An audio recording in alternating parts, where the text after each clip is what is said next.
algo que é evidente, pero que sobre o que hai que volver a chamar a atención, e ten que ver sobre todo non só cos modelos, sino coa propiedade, etc., que creo que habría que revisar as políticas públicas feitas nesta dirección.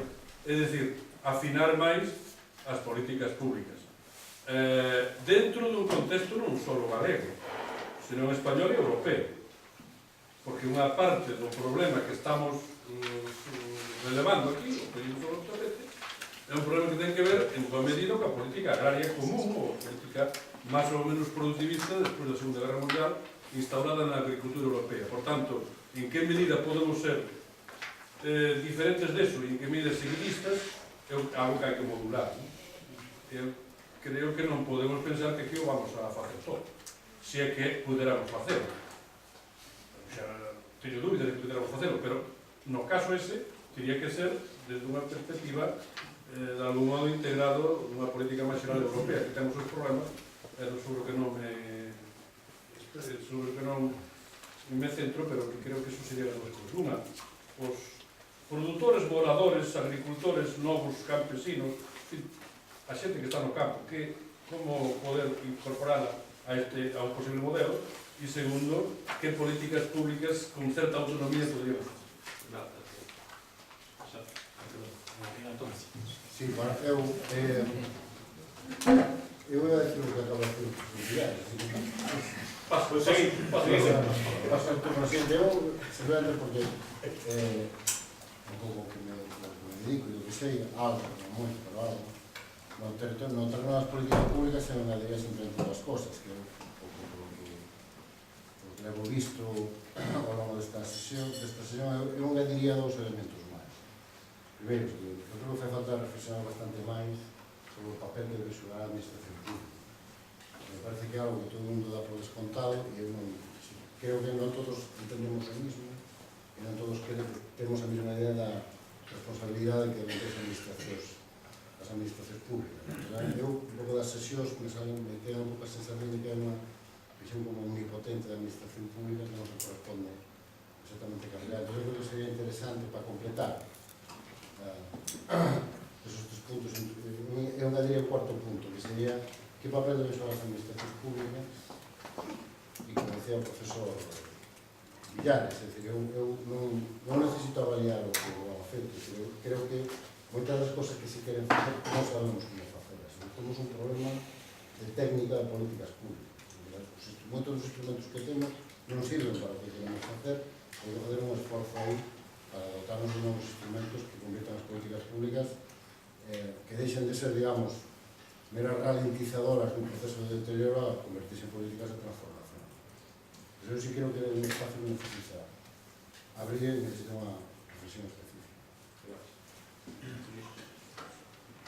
Non existe 20 anos de casada, porque cada far de Vigo estaba un agricultor así apoiado no sacho e chegaba un tío dos tíos, un con unha cámara e outro con un trozo, non preguntaban que diante, a ver, resuma usted en 10 segundos la problemática del campo.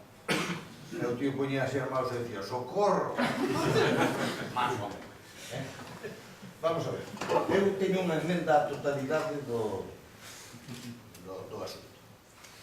Non sei por que se nos ocurre que nun país onde cambiou todo nos últimos 30 ou 40 anos non queda prácticamente nada do que había. Cousas que parecían sagradas como, por exemplo, prestar el servicio a la patria, el servicio militar, a parroquia, por certo, a cidade que ten permiso absoluto para esparramarse por onde queira polo campo e ocupar os valles todos, etc.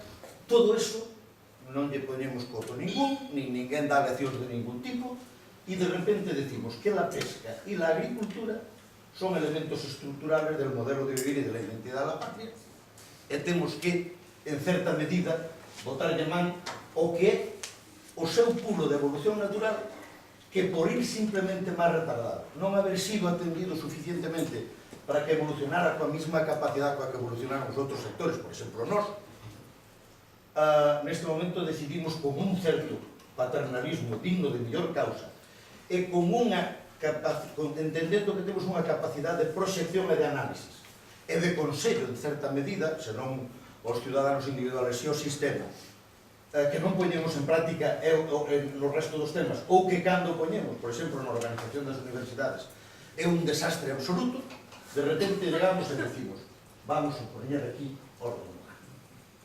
De tal maneira que eu creo que primeiro a cuestión ten detrás de sí, creo que un desenfoque tremendo do problema. Ten que evolucionar porque o campo non é máis que unha parte dun sistema de orden económico, social e político. É un sistema pola súa propia definición, cando cambiou todo non pode haber algo que permanece igual. E cando todo cambiou hasta tales puntos que é irreconocible, non pode quedar unha cousa que sea reconocida, porque eso sería como unha especie de meteorito caído no medio de todo o demais. E, por tanto, a miña primeira idea é isto vai cambiar irremisiblemente, nos pongamos como nos pongamos. Segunda cuestión, quen é posible tutelar o campo? As administracións non, porque todos os recursos que poñen as administracións vense superados polo tempo que é necesario que transcurra entre a súa efectividade e o seu resultado. Se nós poñemos, por exemplo, as grandes inversións que se fixeron en concentración parcelaria e coordenación rural, nunha parte importantísima, naquele momento estaban tan reflexionadas como podemos reflexionar hoxe, foron levados a cabo por expertos. O resultado é disparatado, hasta tal punto que unha parte importante de todo o feito terá que ser nobramente reprogramado para levantalo todo e volver a deixar o espacio no sentido natural o que está abocado irremisiblemente despois de intentar que eso non fora parte natural. E, por tanto, eu falo naturalmente como estuver no Parlamento, por tanto, non batizo e, ademais, tendo en conta que, como sei que vou contra un discurso inercialmente establecido, sei que só a bofetada se pode cambiar a dirección do texto. E, por tanto, eu sei matizar un pouco máis, pero renuncio a facelo en aras dunha realidade real. E iso tal. Espera un momento. Terceiro elemento, eu digo rapidísimo. Se hai algunha mecánica que pode orientar a modificación e pode definir novos actores no campo, non pode ser unha distinta da que orienta a modificación de todos os demais sectores. Que neste momento a dinámica felizmente reinante é o mercado. O mercado ou a economía. As decisións, ou dito de unha maneira que sea menos constructiva, son as decisións económicas tomadas polos particulares, polos que demandan, polos que actúan, polos que venden, polos que compran produto, terra ou servicio, paisaxe ou o que sea.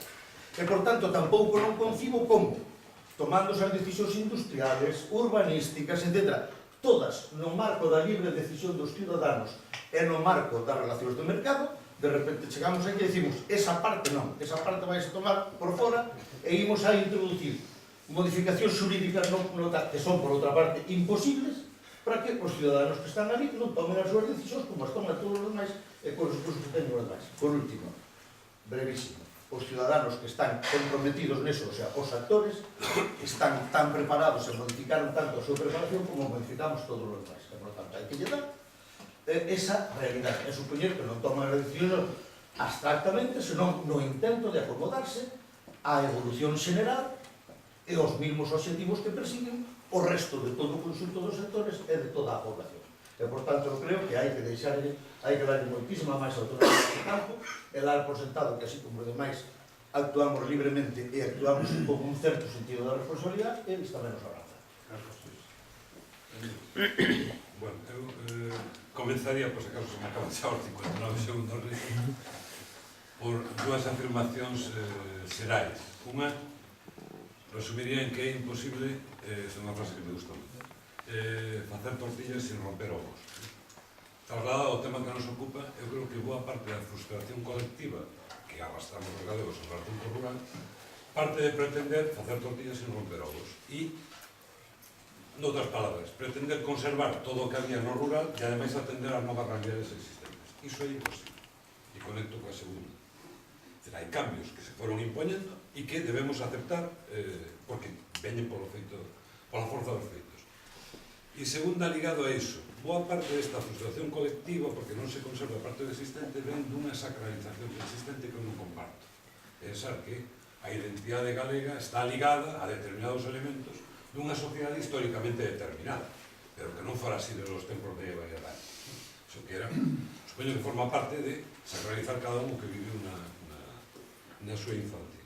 Dito isto, eu creo que podemos aspirar en relación co futuro do rural é primeiro coñecer ben o que xa está mudando e as forzas que están intervindo, porque que fora morrendo o vello non quere decir que non quede nada, sobre que xa se foron configurando novos asentes, novas realidades, e sobre esa base o que sí creo que é imprescindible unha actuación pública ali onde as forzas de mercado non complementando, por non estar como iso que acaba de decir o Xosé Luis, acabo. Non entrar... Vale. No, pero dicía, unha actuación pública ali onde as forzas de mercado non funcionan nada. Exemplo paradigmático.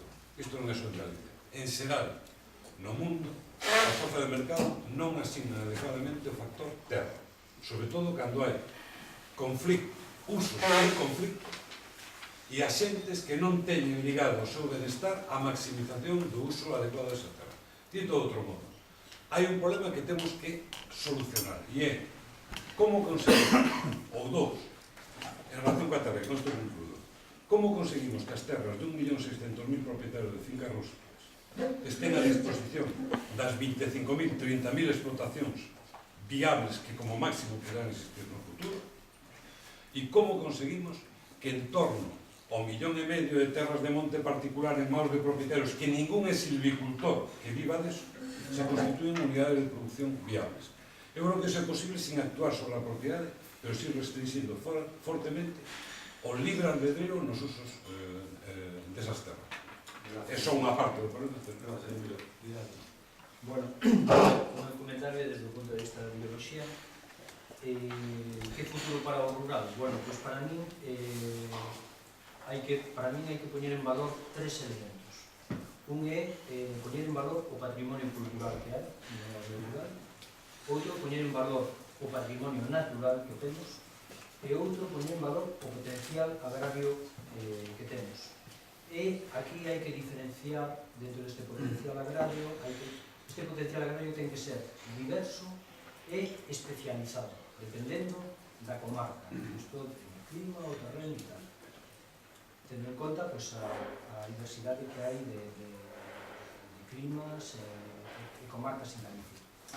E todo isto, para poñer en valor todos estes tres elementos, isto pasa por unha planificación a largo plazo, non só unha planificación para unha legislatura ou 2 legislaturas, que é o que está pasando, e realmente a crisis que hai hoxe en día no rural, desde o meu punto de vista, como fillo e neto de agricultores, é debido a un fallo político. Gracias, señor.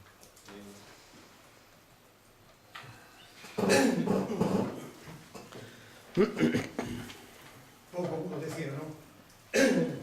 Pero desde o momento que pensamos que o mundo, que cando falamos do espacio rural estamos falando non só do agrario, do espacio productivo agrario, estamos estendendo o problema case a toda Galicia, non? Entón, a mí o que me parece é que falar de un sistema de distribución da población, un modelo de ocupación, un modelo productivo, un modelo de usos, hai que entenderlo sempre na visión completa de Galicia. O sea que non cabe pensar no mundo urbano e no mundo rural como antes, como modelo que era posible no modelo productivo que tiñamos antes. Hoxe en día hai que falar de interrelación total entre todo eles, non? Entón, a mí me parece que son temas claros dunha necesaria visión territorial global de Galicia. A mí me parece que é fundamental contemplar este fenómeno. O medio natural parece que estou de acordo con o que ves de dicir ti, non? O sea, que hai que darlle unha volta e contemplarlo con outros olhos, non? Hai que valorar o mundo natural, valorarlo ca nova visión, coa visión actualizada hoxe en día de como contemplamos o fenómeno, non? Pero de contemplarlo con as potencialidades que ten de medio natural, de ecosistemas, de medio xeográfico, de medio social, de ocupación social, de ocupación agraria, de modelo de ocupación, e pensar que ese futuro será o que vai a ser o soporte do novo modelo urbano que vai a cubrir toda Galicia, o que vai a cubrir parte de Galicia. A mí pareceme que o mundo natural xa hai que contemplarlo como soporte de un crecimento que se vai a realizar en ele. Penso que é básico para conservar unhas referencias territoriales. Eu creo que o cambio é absolutamente necesario, estamos ver, e se non aceptalo estar cero, non? E mirar para atrás tampouco ten sentido. Pero non se entende o futuro sen mirar un pouco polo retrovisor, non mirar o presente. E a mí pareceme que esta nova Galicia que surdirá, que será distinta, que o territorio será distinto, será reconocible a partir de señales máis identitarias, non? De sitios onde podamos reconocer o país, non? Por lo tanto, a mí parece que o mundo rural, desde que o extendemos a esa visión global, ten unha responsabilidade que necesariamente non se pode falar deles e falar na totalidade da Galicia. Gracias. Bueno, xa van unhas cartas intervencións, pois xa cada vez quedan menos quizás aportacións significativas.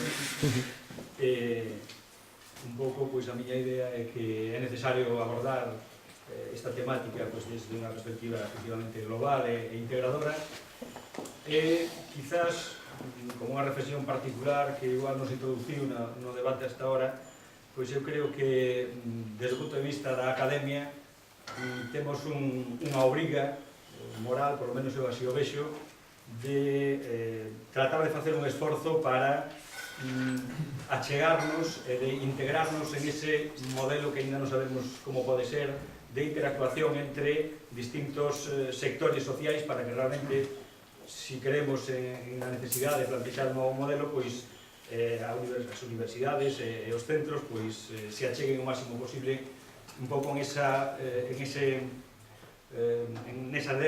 débeda que o estamento social ten de cara á universidade no que é no achegamento, no establecemento dun contacto, un vínculo, dunha cesión e unha transmisión pois do saber que vamos, ou dos coñecementos que vamos elaborando.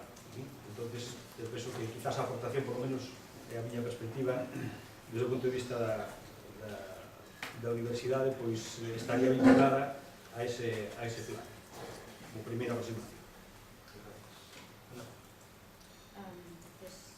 Comenzaría igualmente por decir que creo que xa os temas que quería abordar xa foron tocados, pero bueno, dar o meu punto de vista. Entendo que efectivamente o tema da propiedade a hora de xestionar un territorio é moi importante, que os instrumentos con que contamos son limitados, que se o deixamos todo ao arbitrio do mercado é posible que non chegásemos a unha solución nin eficiente nin equitativa, porque os actores traballan, digamos, con distintas cuotas de poder dentro do mercado, non todos están nas mesmas condicións, nin co mesmo nivel de información, e que é aí entonces onde o papel das administracións públicas ten que poñer límites aos usos e ten co obxectivo de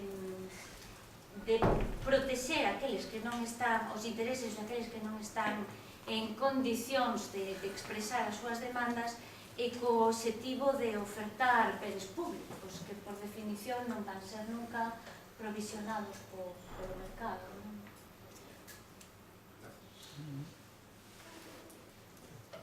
Moi ben, bueno, é difícil xa orixinar, pero intentando ser tamén un pouco provocador e pouco matizado, que debería ser matizado, vou falar casi exclusivamente da cuestión do modelo productivo, porque ainda que concordo en que o problema é multifacético e que o rural é máis que o productivo, sí que penso que tamén o modelo productivo é en boa medida responsable de boa parte dos problemas que nos sintetizaba de medio pola mañá e polo tanto debemos ser capaces de chegar a alguna conclusión sobre se o modelo productivo actual industrial, para entendernos, pode ser ou non parte da solución ou é, en realidade, parte do problema do mundo rural actual, e simplemente para ser rotundo e pouco matizado, diría que, dende o meu punto de vista, é un dos problemas fundamentais.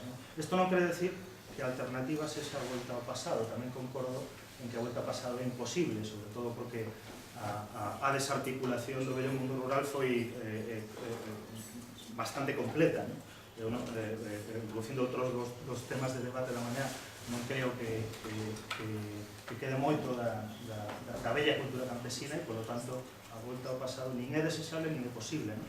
Pero sí temos que ser capaces, penso eu, de pensar nun modelo productivo diferente que teña como premisas a multifuncionalidade e, polo tanto, a non especialización e que sexa capaz de fixar poboación no rural e de crear emprego. Eu creo que eses aspectos merecería a pena que nos detenamos un pouco sobre eso. Gracias. Bueno, eu quería falar un pouco no nome da terra, porque parece que aquí non é ninguén que este interesado nela. A terra matámola hai 50 anos, non máis. Entón, eu en nome da terra pediría socorro, como decía o señor antes, porque creo que unha cousa que se mata merece un respeto, polo menos, aunque sea moitos anos despois. E a terra está moi maltratada. E iso non vai falta demostrarlo, porque vemos todo o que entón, eu parece que o primeiro paso é recuperar a terra. O sea, para recuperarla non se pode maltratar. Cando se maltrata unha cousa é porque non se lle quere. E unha vez que fagamos eso, a segunda parte é facer o diseño de como queremos facer a nosa terra. E creo que se podían facer as duas cousas ao tempo. E para iso creo que hai institucións, que hai xente moi preparada, que podían facer as duas cousas ao tempo. O sea, recomendar un respeto á terra como elemento vivo, que creo que merece. E o segundo aspecto, ver que é o que podemos facer de tipo productivo con Galicia. Porque non sabemos se as explotacións poden ser de 200 hectáreas, de 100 hectáreas, 50 hectáreas ou 300. Non sabemos, hai que estudiar. E se cada en cada sitio hai que facer de unha maneira distinta. Eu creo que agora hai xente preparada para facer esos estudios. Unha vez que hagamos iso, podemos empezar a facer diseños, podemos empezar a falar dos políticos, pero para iso hai que ter unha base forte. E esa base forte consíguese con xente da universidade, con xente especializada, con xente incluso do medio rural que sepa do que fala. Podíamos facer as duas cosas ao tempo, pero para min a urxencia básica é en non seguir maltratando a terra. E hoxe maltratamos. Facemos as cousas mal. E sabemos todos, e ninguén lle quere poñer remedio. As cousas son así. A terra, primeiro matámola e agora maltratamos. Non contentos con matala, agora maltratamos. E iso hai que poñer remedio, porque senón a terra se cadra negase a producir. E como se nega a producir, a ver quen arregla o problema. Por seguir, estoy muy de acuerdo con eso y creo que buscáramos la gente que lo hace en las buenas prácticas y como científicos podríamos estudiar qué hacen bien esta gente, porque creo que aquí hay un hueco enorme que falta mucho conocimiento, que hay gente que en la práctica que saben qué hacen durante años, no todos, como maltratamos la tierra, también hay gente que lo tratan bien. Este conocimiento es una acumulación de conocimiento y de capital, que hablamos mucho en las secciones sobre el capital de Galicia, los recursos, pues conociéndolos y también organizar el mundo científico atrás de la gente que lo tratan bien. Para mí sería un objetivo para empezar, que tenemos en nuestras manos incluso. Y después los políticos que nos siguen pagando, obviamente.